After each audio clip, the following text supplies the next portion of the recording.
to, there we go.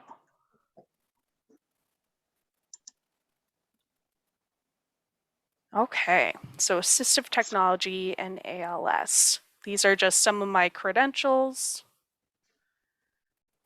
and we will go from here. Okay, so roots of the independent living movement. This is something that is really important because of the founder, one of the main founders. He's the reason why I have a job and why I get to do what I do. Ed Roberts is considered the founder of the independent living movement. He contracted polio at age 14 and was paralyzed from the neck down, requiring an ear lung or a respirator. He was accepted to Berkeley, but they accepted him without knowing that he was a person with a disability. So when he went to campus, he was met with some challenges. He challenged the administration on several occasions that enacted change and helped create the first accessible campus for wheelchairs. In 1972, Roberts and others came together to found the Center for Independent Living, a group that fought for changes that would give people with disabilities access to community life. The overall main goal was that it is so much more effective and worthwhile to give people the supports they need to live in their home and the environment of their choosing, because that's where they're happiest, that's where they thrive the best. So Center for Independent Living for Western Wisconsin, that is the agency that I work for. We came to be, oh boy, it's early 1980s. And we were the first rural independent living center in the country. So we were the ones that really started that. We had to travel to go see people. A lot of times other centers were based in cities. Ours was one of the first ones that was based in a very rural location and was county based, and we provided services to those counties. Our service area includes Barron County, Chippewa County, Clark County, Dunn County, Eau Claire County, Pepin County, Pierce County, Polk County, Rusk County, and St. Croix County. The other thing to keep in mind is that every single county in the state of Wisconsin does have an independent living service, independent living center that services that area. So if you are looking for a specific contact of who you need to go to, feel free to reach out to me and I will get you connected to who you need to go to. We have 3 different parts of our center. So we have 3 different, what's the word I'm looking for? Departments, if you will. So independent living services. Deb Katie is the initial person to contact if you are interested in working with us. She is our information and referral specialist. She is the person with all the resources. She has thousands of folders and so many different resources that are specific to different areas of our service area. Some of the services that we provide is support and training in advocacy, peer support, independent living skills training, information and referral, so helping people connect to those resources, transition from one part of life to another part of life, whatever that might look like, benefits analysis, Americans with Disabilities Act implementation and assessment. So we go in and assess libraries or courthouses to make sure that they are accessible. We do home modification and accessibility assessments for people. We do device loan or demonstration through our assistive technology program. We help people navigate WISTech, which is a state assistive technology program, and all of its moving parts. We are the person that will help guide you and educate you on what options are available, but we're just the person holding the map. You're the person driving the car and making the decisions. We're just along for the ride and say, we can go left, we can go right, we can go forward, We can say we don't want to go any of these ways and turn around. We also have community education. So a big part of what I do is educate the community on the services that we provide. We provide Braille services where we can convert documents into Braille and print them in Braille for people. We have communication services where we help people learn how to communicate easier or help them connect with other people. We do computer assessments and trainings, and that's just, we're essentially the WD-40 and the duct tape of the disability community. If there is a need, we try to meet that need the best we possibly can. The great thing about it is that over 80% of the people that are employed by the Center for Independent Living are people with disabilities themselves. So we have that lived experience of how isolating and frustrating it can be, and that's why we do what we do and why we like to help people. There's also the Personal Assistant Services or PASS program. The contact person for that is Samantha Lotz. She is the PASS program manager. What the information she wanted me to share was that they basically contract with adult family homes and hire friends and family caregivers to provide cares for people in their own homes. So there are a lot of different qualifications for receiving service and becoming a caregiver. So the best thing is to reach out to these people directly if you have specific questions to help them navigate who you should be talking to. The third component is the transportation services. So this is a model that is being followed all over the country. We utilize volunteer drivers who use their own vehicles to provide transportation for people that need it. So the person that receives all of those initial calls for people that are looking for rides or people that are looking to drive or volunteer, Lori is the person that takes those initial calls and helps delegate to where they need to go and helps answer those questions. Genesis, can I ask a quick question? Yes. So do any of these volunteer drivers have handicap accessible vehicles? So usually not, but we do have accessible vans that we utilize. And we have specific drivers that are trained on the usage of those vans. We have 2 vans right now, if I remember correctly, and they are both bariatric with ramp that goes out the back.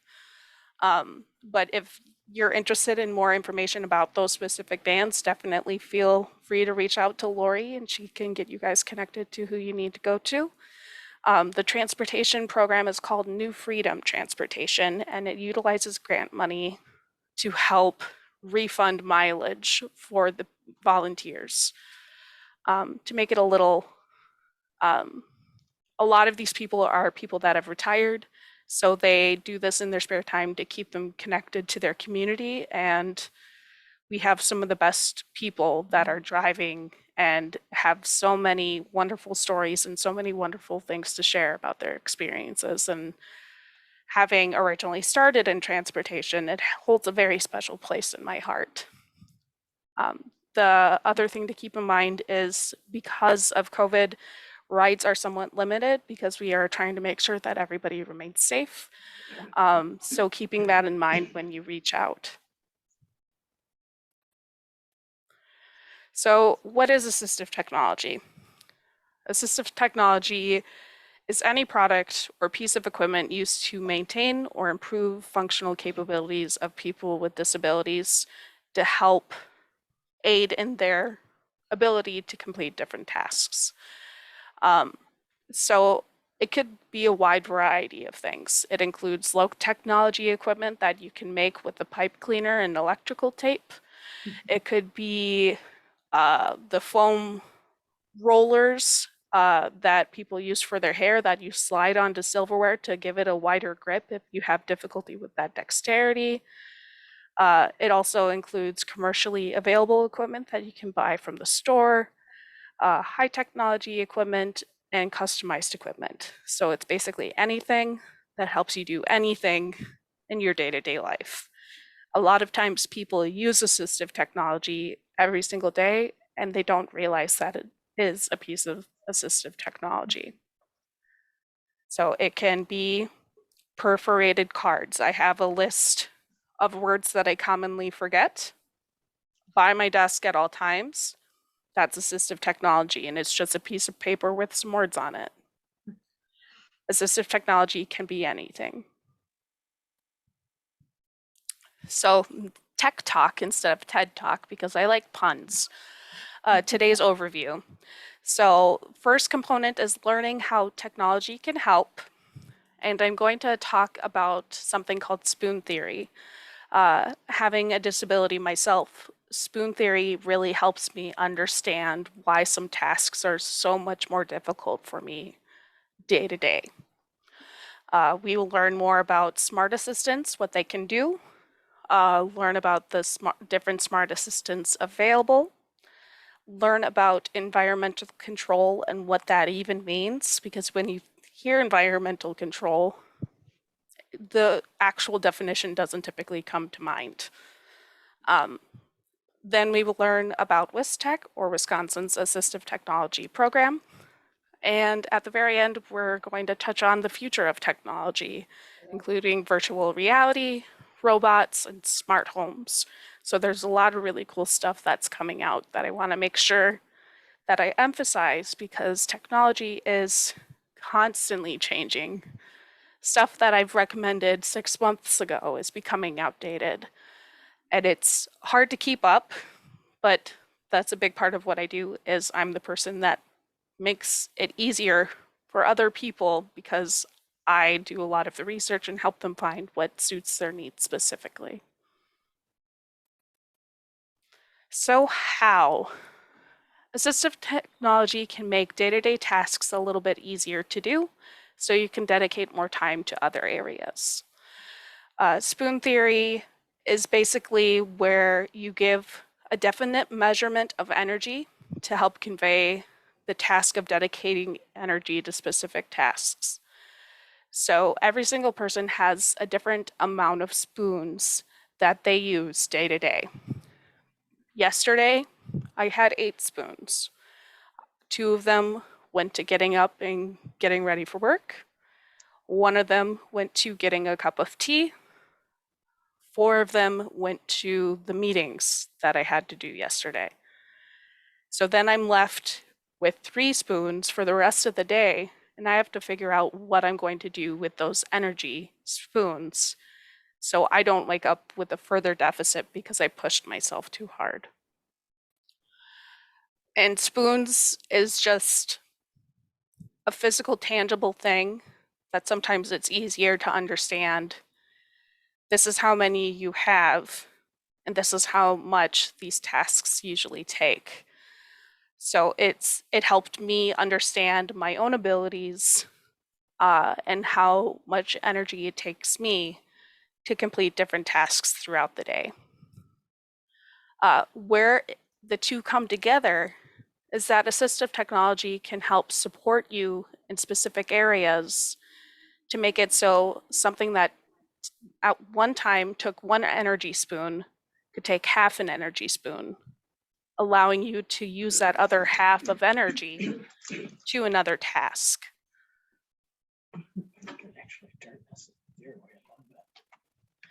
So smart assistants. Smart assistants, it's a huge thing. I mentor some youth that ask Google literally everything, every single day, any question they have. They yell, "Hey Google, what does this mean? Hey Google, what's the weather like in North Dakota? Hey Google, how do I tie my shoe?" There are so many things that you are able to ask these pieces of technology, but there's so much more to it than just asking it questions or asking it what the weather is or asking it to make phone calls for you. There are so many components to it that can make day-to-day tasks a little bit easier. So the couple things that I really want to emphasize are the routines, the timers, the reminders, and calling. So routines are really great because when you first wake up in the morning, you can have a specific phrase that somebody says to initiate a specific series of tasks. One of my friends has Alexa at her house. Every single morning, she wants a cup of tea to be made for her. The kettle gets turned on, the kettle finishes, and her lights turn on in her kitchen. She can be in her bedroom and start getting dressed for the day and say, "Hey Alexa, make it hot." And so when she says make it hot, it turns on her lights in the kitchen.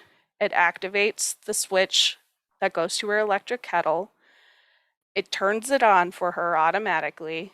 It starts a timer for the tea that she usually drinks, so she can just press a button and it'll start the timer and beep when she knows that it's ready. And she doesn't have to physically do any of that.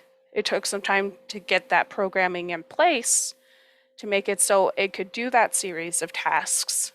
But once that is programmed and in place, it just takes that one command and it'll set off, turn the lights on to 50% in the kitchen, or turn on the television and switch it to this specific news station to make it so you can dedicate your energy to other things. So with a series of 2 or 3 words, you can have things automatically turned on for you. Timers are also really helpful. One of the things that I use them for a lot is when I'm working on something new. If I'm working on something that is a new skill for me, I will work on it for 15 minutes and then take a 5-minute break. So I have repeating timers throughout the day of however long I'm going to work on this. Every 10 minutes, it'll chirp and say, "Hey, your 10 minutes are up, go take a break for 5 minutes." And then I go take the break for 5 minutes. When the 5 minutes is up, "Hey, time to get back to the books." So it makes it so I have that memory prompt and that auditory prompt of switching gears to different tasks. So I don't have to constantly look at my phone and get myself out of specific mindsets to make sure that I'm remaining on task. They can be a really good addition to support different daily living skills. Reminders are also really nice. I use reminders for requesting medication refills or reminding me to call my parents once a day. I have reminders to remind me to say goodnight to my friends before I log off my computer. I have reminders that remind me to brush my teeth because sometimes I really get into a story online or a video online. You blink, it's 10 o'clock. The rest of your routine is ruined. So these help make it a little bit easier to keep me in check so I can do what I need to do the following day. A lot of these smart assistants have applications that can be run on a smartphone, on a tablet, on a computer, and it utilizes the computer software to help run those components of those smart assistants. And some devices, some smart assistants have devices that can run those smart assistants as well. So we're talking about the Alexa Echo Dots, the Echo Show, Google Show, Google Home, Google Mini, all of those different things. I have lists available. If anybody wants them, I can send lists to you. A lot of this has taken me a long time to compile this information, but I have it so you guys don't have to search it out yourself. So definitely feel free to utilize me. I have the resources available. I want to make it a little bit easier. So this goes into environmental control really well. So environmental control units are devices that allow people to operate electronic devices. Some of these devices are standalone, that are just a button that you plug into the device, you press it, it turns on. That is what we call switch activation. So there are some toys, there are some lights that when you press the button, it requires a certain amount of pressure and it can activate a specific component to turn it on. And when you press it again, it turns it off. The other type is computer-based, and that's where we get into the smart assistants with the routines. All of the devices that are controlled by Bluetooth. One of the things that I have to do right now is check my vitals remotely, and all of my vitals are sent through a tablet to all of my doctors in Rochester.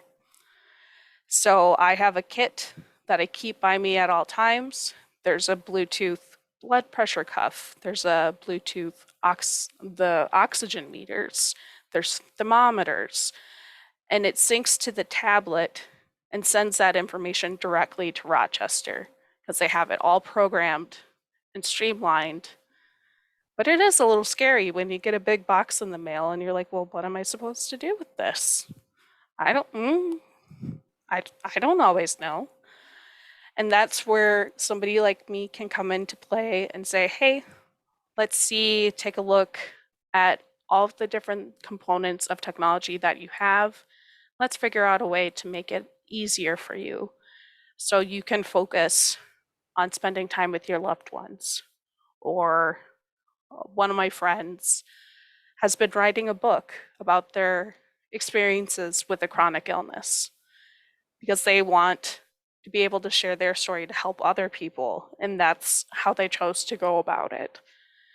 So I go in once a month, help check on their reminders, make sure everything is still in the right place and that everything is still working appropriately, make sure software is updated, and then she's set. I'm like, okay, if you have problems, you call me. I will come out and fix it. But there are so many things that technology can do, but it's also understandable why relying on technology is so scary. It is very new. It is a little overwhelming because of all the possibilities. But my job is to help say, I've been here before. Let's look at what you want to accomplish and what your needs and wants are, and let's design something that will work for you specifically. So this is where my little notes come into play. If you are going to go the route of a smart assistant, know that each one has its own positives and negatives. Technology isn't perfect. If it were, I honestly think that would be very terrifying. But each device can be daunting in its own way. And a big part of what I do is to make it a little more fun and a little less scary. So one of the first things that I typically do when I am setting up a new device, I will have it tell me a bunch of jokes, or I will teach people how to play specific games. There are Jeopardy games that you can play on Alexa that just utilize your voice. There are so many things that you can do with your voice where you can just call your family members and say, hey, call mom, and it will start making that call for you. Learning those commands, I have the lists. I can share those lists, but learning those commands takes time. So I'd like to emphasize, work on it for 15 minutes or however long suits your needs, but give yourself time to rest. You don't want to burn yourself out because it takes time to learn how all of the components fit together. This is my full-time job. So I've been doing this for about 5 years. I'm here to make it a little bit easier for you, but I also want to emphasize that I'm not going to expect you to know everything right off the bat. I'm not going to do a quiz and make you tell me how everything works before I leave. I'm going to be there to help support and help navigate different challenges that you experience. And if I don't know the answer, I'll find somebody that does, and we'll bring them in as a part of that conversation. One of the things that I do whenever I get a referral or when I first meet with somebody is something called feature matching. So when I go into a home, I will look at the technology that they're using now, what they feel most comfortable with, where their interests are, to see if that will help me make a decision as to which route we go with the technology. If somebody's using a piece of technology, I try to utilize the technology that they are most familiar with. So, for example, for many, many years, I was an Android user. I just switched to Apple this past year.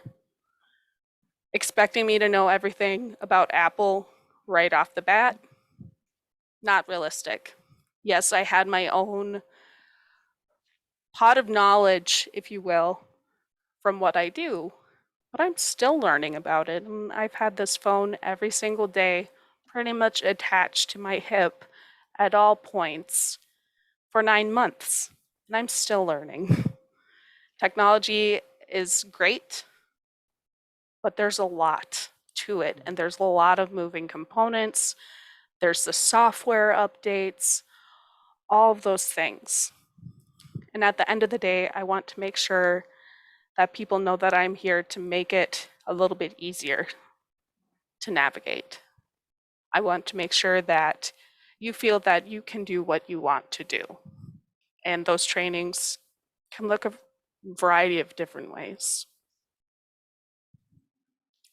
So we do provide trainings on different smart devices.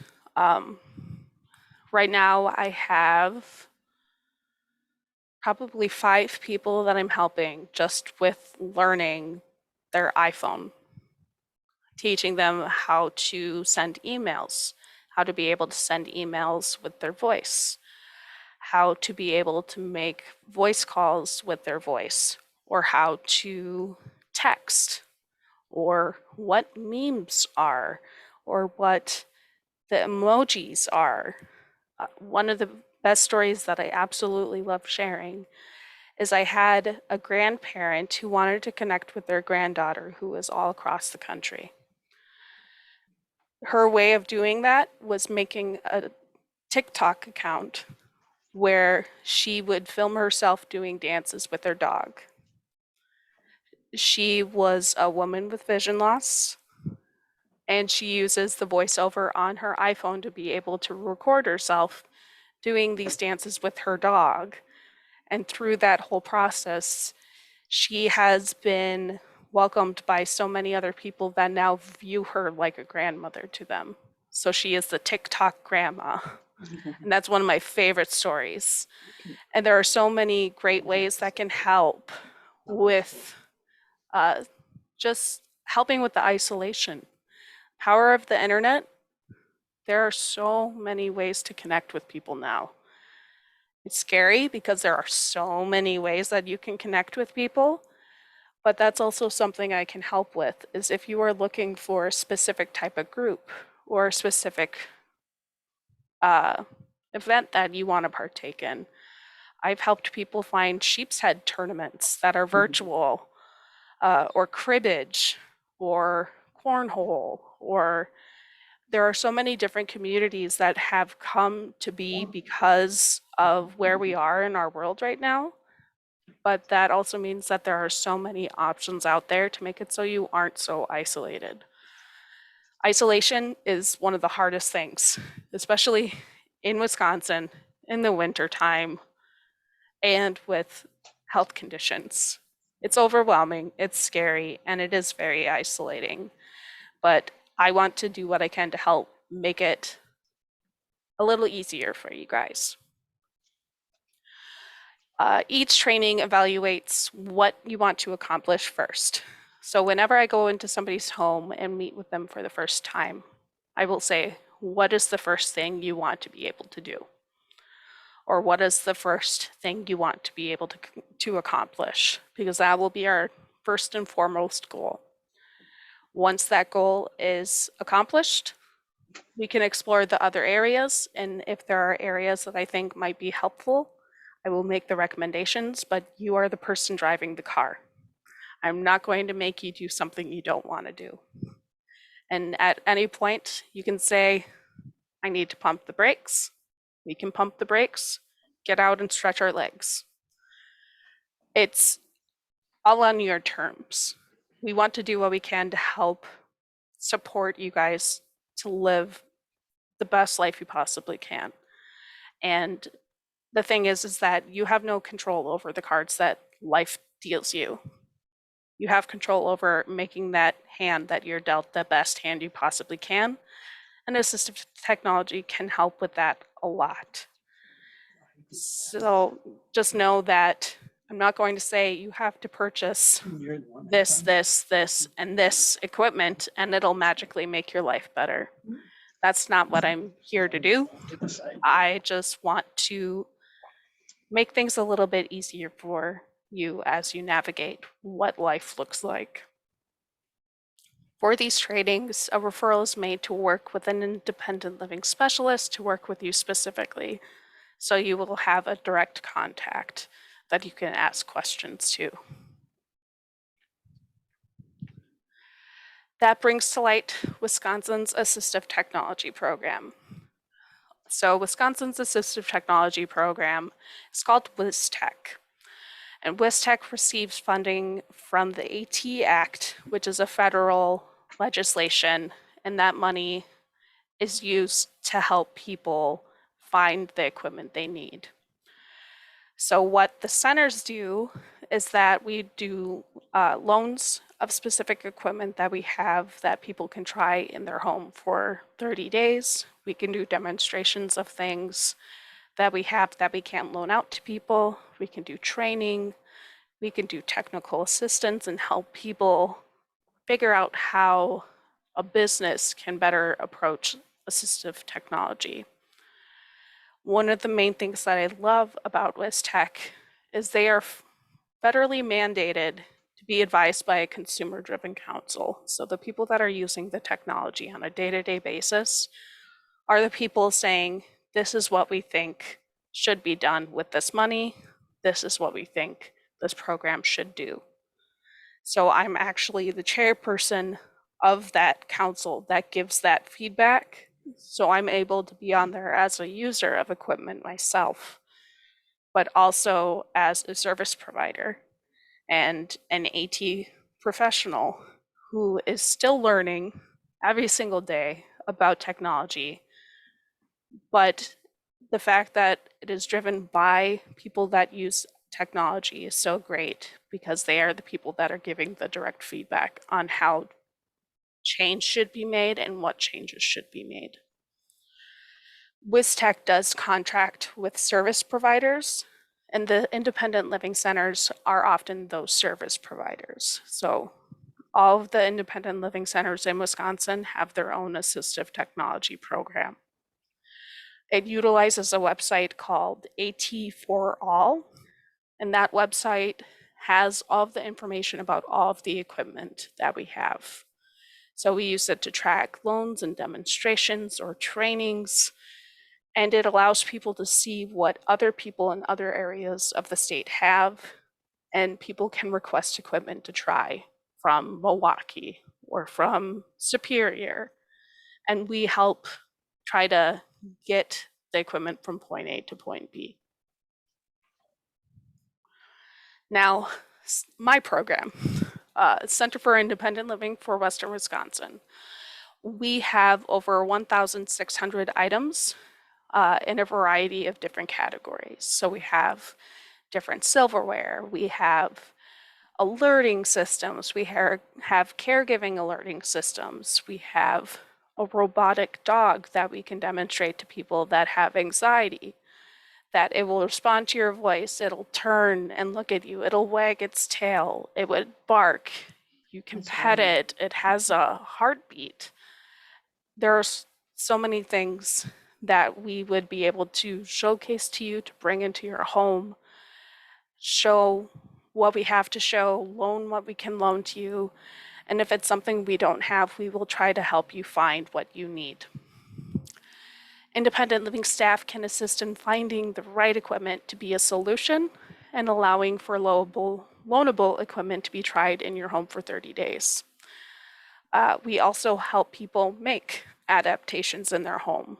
That includes adding bump dots to microwaves to make it so there's something a little easier to press on to activate the minute button. Or maybe it's helping you find a voice activated microwave. Those actually exist. It's a little weird, but it's cool. But we can help people build up what they have in their home, adding bump dots, different components. I've made tablet holders out of signs that people put in their yards. When they go to throw those away, I take them, I wipe them down, and I make them into tablet holders for people. There are so many things that we have that we can loan to you, and if it's not something we have, we try to make it. And if it's not something we can make, we will help you find the solution. Now, the future of technology. Our world is becoming more accessible every single day. So with the pandemic, it has really brought to light access issues for a variety of people. And it's looking at telehealth appointments. That wasn't always an option. We're looking at captioning on different videos, on different streaming services, on Zoom. Those are all options because of the pandemic, because they realized that those supports weren't in place. This also brings to light accessible social media and accessible websites. There are a lot of mandates in other areas of the world that all websites have to have a certain level of accessibility. But it wasn't really until recently that the United States started looking through that lens at their own websites to make them accessible for people that have assistive technology that they use to access the world. One of the cool things that I want to share is that one of the things that I'm hoping to do once we're out of the pandemic is utilizing our Oculus, which is a virtual reality headset. One of the things I'm really hoping to be able to do is load different experiences onto the Oculus to be able to bring into people's homes for them to be able to experience different things. So swimming in the ocean with sharks, or walking up a mountain, or going on a sailboat. There are so many different components of assistive technology and virtual reality that virtual reality is allowing people to be able to complete their bucket lists. So we have this piece of technology. We're just trying to figure out how we can provide these services as safely as possible. So it's definitely in our future. It's something I'm very passionate about. There's a lot of benefits to virtual reality games, even including pain relief. Because when you're in virtual reality, the pain triggers within your brain don't fire off the same way. So for a lot of people, it is an opportunity for them to decompress, relax, and just breathe. There are also robots that are controlled by people via their email. They log into a robot and can do a job from their home. So there is I think it's a cafe in Japan that employs people that utilize wheelchairs, and they log in and control these robots from their home, and they take orders from people from their home, and it allows them to be social with people, but not having to rely on their own body. They can rely on a piece of technology to be able to provide those services. There are also smart homes. So it's, again, a little scary when you first think about it, but there are pieces of technology where when you stand up, it will automatically turn on lights because it can sense that there is pressure on the floor. There are sensors that can determine CO2, but they're looking at how can we determine that somebody's getting enough fresh air? Or how can we make sure that people are being safe? Or how can we detect falls within somebody's home to make it so when they need help, they can get that help they need? the future is so bright, and there's so many different components that technology can bring to the table. And again, it's scary. So many new things. I am constantly flabbergasted by all of the technology that is out there. This morning, I saw there was a robot that was added to a back of a vehicle that was able to extend an arm that went out and around a car to pick up somebody's manual wheelchair. So they didn't have to figure out how to get it in their back seat by themselves. There was a robot to help them do it. There are so many things that can be an extension of ourselves to make us be able to do what we want to do and focus our energy on what we want to focus on. And that is how assistive technology can be so amazing and great. So with that in mind, do we have any questions?